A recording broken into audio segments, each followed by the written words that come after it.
Dear students, today I am going to teach you SST class 9. Pay attention, class 9 subject history and chapter 1. The headline of chapter 1 is the French Revolution of 1789. Headline: The French Revolution of 1789. Pay attention everybody.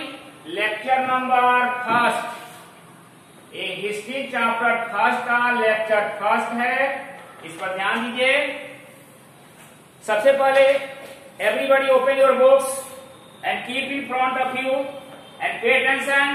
Page number 3, French revolution. Everybody pay attention. I am going to teach you and listen your teacher carefully. First of all, आप जानते हैं कि French revolution के होने के बहुत सारे कारण थे, so many causes। और आप फ्रांस के बारे में जानते हैं कि फ्रांस यूरोप का एक रिच कंट्री था, शुरू में इंग्लैंड की तरह, और इंग्लैंड का ओल्ड दुश्मन भी था, ठीक है ना। तो ये फ्रेंच रिवॉल्यूशन 1789 की कहानी है। ये जब फ्रेंच रिवॉल्यूशन हुआ तो उस पीरियड को हम old regime of the France कहते हैं। फ्रांस की शासन व्यवस्था को दो पार्ट में हम बांट सकते हैं, उसके पीरियड को दो पार्ट में बांट सकते हैं, ओल्ड पीरियड और न्यू पीरियड। तो ओल्ड पीरियड लास्ट कर रहा है आपको 1789 तक ओल्ड पीरियड है।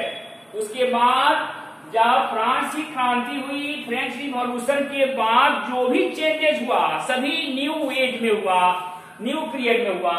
इसलिए 1789 ही लास्ट कर रहा है old period of the French rule.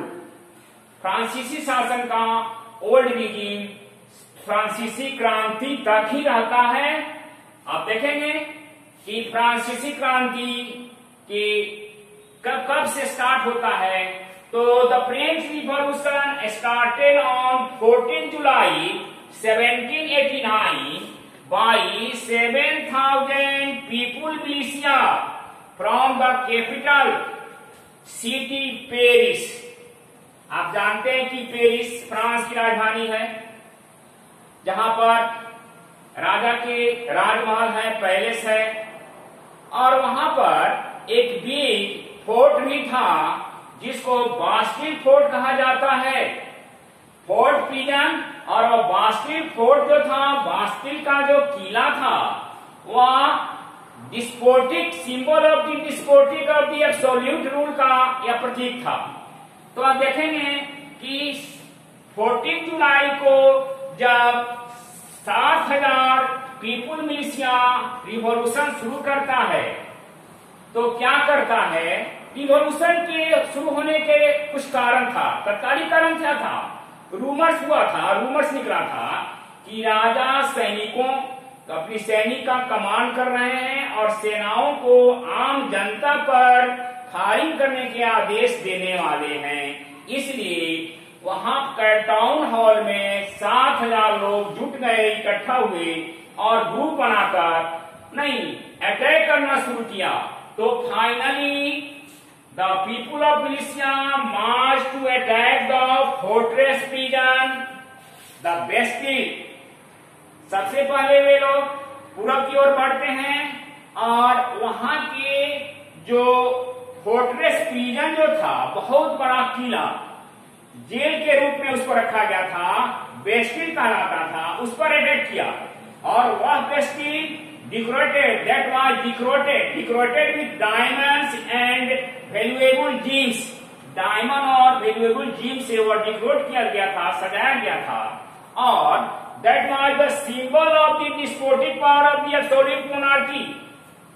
राजा, निरंकुश राजा का वह एक प्रतीक के रूप में विराजमान था कैद खाना बास्टिल फोर्ट। उस पर 7,000 पीपुल मिलिशिया अटैक किया और उसको स्टोर किया, तोड़ा और उसके फ्रेगमेंट यानी टुकड़े टुकड़े खंडित कर दिया, उसके डायमंड को निकाला और उस डायमंड के लिए जाकर मार्केट में सेल किया और गरीबों के बीच में बांट दिया। नेक्स्ट, अब आइए पेज नंबर पॉइंट 1 निकालिए, page number 4। Everybody open your books, page number 4। Page number 4 में पॉइंट 1 कहता है, ध्यान दीजिएगा पॉइंट 1 पर, French society during the late 18th century. 1789 का फ्रांसीसी क्रांति 18th सेंचुरी की ही क्रांति थी। तो उस समय रिवॉल्यूशन के समय French society was divided to 3 part. 3 part में सोसाइटी बटा हुआ था।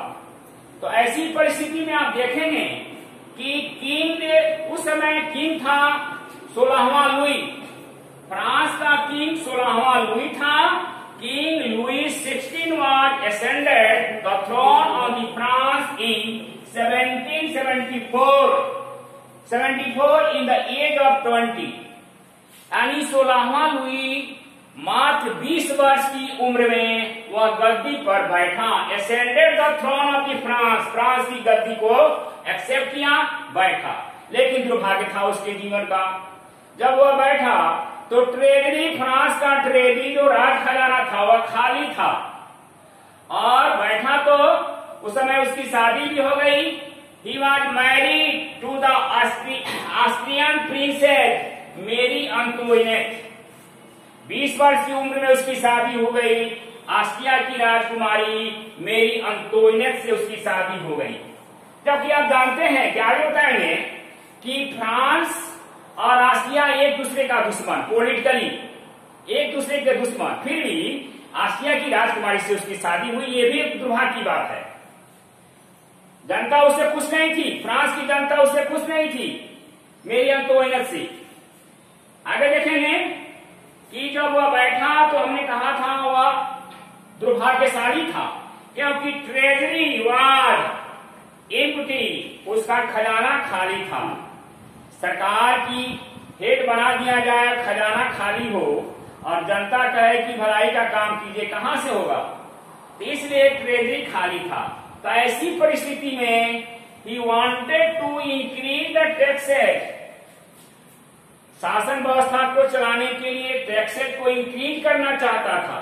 लेकिन ओल्ड रिजीम में उस समय ऐसी बात थी कि ये कोई भी टैक्सेस को इंक्रीज करना, बढ़ाना या कम करना राजा के बस की बात नहीं थी। उस समय ओल्ड रिजीम में वहां एक पुरानी पार्लियामेंट थी जिसका नाम था स्टेट जनरल। ओल्ड पार्लियामेंट थी जिसकी मीटिंग 1614 ईस्वी में लास्ट मीटिंग हुई थी। यानी 1614 के बाद अभी तक कोई मीटिंग उसकी नहीं बुलाई गई थी, ठीक है ना। यानी लगभग 1674, यानी लगभग आप 1789 में 1674 घटा दीजिए तो आपको हो जाएगा कितना, 1789 माइनस 1614, यानी 5 हुआ, 7 हुआ, नहीं, और 175 वर्षों के बाद भी स्टेट जनरल की मीटिंग नहीं बुलाई गई थी। और आप जानते हैं कि फ्रांस का सोसाइटी 3 पार्ट में बटा हुआ था और तीनों पार्ट के लोग स्टेट जनरल के मेंबर हुआ करते थे। वे 3 पार्ट कौन कौन से लोग थे? 3, यानी state general. The society of France was divided into 3 part. First part को फर्स्ट स्टेट कहते हैं, सेकेंड पार्ट को सेकेंड स्टेट कहते हैं और सेकेंड थर्ड को थर्ड स्टेट कहते हैं। यानी फ्रांसीसी समाज 3 हिस्से में बटा था, first state, second state and third state. First state consisted of clergy का मतलब होता है प्रीस्ट ऑफ चर्च, चर्च के पुजारी लोग, पादरी लोग, पोप लोग क्लर्जी हुआ करते थे। और second state also consisted of nobility, राज परिवार और सामंतों से सेकेंड स्टेट का संगठन हुआ था। और थर्ड स्टेट जो था एक कॉमन पीपुल लोग थे। Third state consisted of big businessman, merchant and small businessman, court officials, lawyers, peasants. And peasants भी दो प्रकार के थे, एक बिग पीजेंट थे, स्मॉल पीजेंट थे, artisan, landless labourers and the servants. इसमें अर्थात कॉमन पीपुल जो लोग थे और इंटेलेक्चुअल क्लास के लोग जो थे, मध्यम वर्ग के लोग, ये आपको थर्ड स्टेट में हुआ करते थे, जो जिनकी हालत आर्थिक स्थिति और सामाजिक स्थिति बहुत दयनीय थी। अब देखेंगे कि सोसाइटी में उस समय फ्रांस का सोसाइटी फ्यूडलिज्म सिस्टम पर आधारित था। फ्रांस का समाज था और सामंतवादी व्यवस्था पर संगठित था। सामंतवादी व्यवस्था में होता क्या है, सामंत लोग, लैंडलॉर्ड लोगों को प्रिविलेज मिलता है बाय बर्थ। तो the member of first state and second state got privileged by birth। यानी जन्मजात ही इन लोगों को, फर्स्ट स्टेट सेकंड स्टेट के मेंबरों को बाय बर्थ ही उनको प्रिविलेज दिया गया था, यानी विशेषाधिकार प्राप्त था। विशेषाधिकार यानी विशेषाधिकार का मतलब बताने जा रहे हैं कि the both first state and second state had not pay any type of taxes. They did not have to pay any type of taxes. इन लोगों को किसी प्रकार का टैक्स नहीं देना पड़ता था। बाय बर्थ ये प्रिविलेज कहलाता था। It means the member of first state and second state were free from the taxes according to privileges got by birth, but the member of the third state had to pay so many taxes, विभिन्न प्रकार के tax देना पड़ता था। जैसे religious tax में church को जो टैक्स दिया जाता था उसको टाइट कहा जाता था। धर्म के आधार पर जो उनको टैक्स दिया जाता था, किसान लोग देते थे या थर्ड स्टेट के मेंबर देते थे, उसे टाइट कहा जाता था। जो चर्च और क्लर्जी लोग एक्सटेट करते थे, इम्पोज करते थे। इसके बाद राजा के द्वारा जो टैक्सेस लगाया जाता था उसको डायरेक्ट टैक्सेस कहा जाता था, और डायरेक्ट टैक्स का दूसरा नाम था टैली। और इसके अतिरिक्त वस्तुओं पर जो टैक्स दिया जाता था उसका नाम था गुड टैक्सेस यानी इनडायरेक्ट टैक्सेस। गुड टैक्सेस को इनडायरेक्ट टैक्सेस कहा जाता था, जैसे साल्ट पर लगता था, टेबोको पर, तंबाकू पर लगता था, इसको इनडायरेक्ट टैक्सेस कहा जाता था। Rest next day.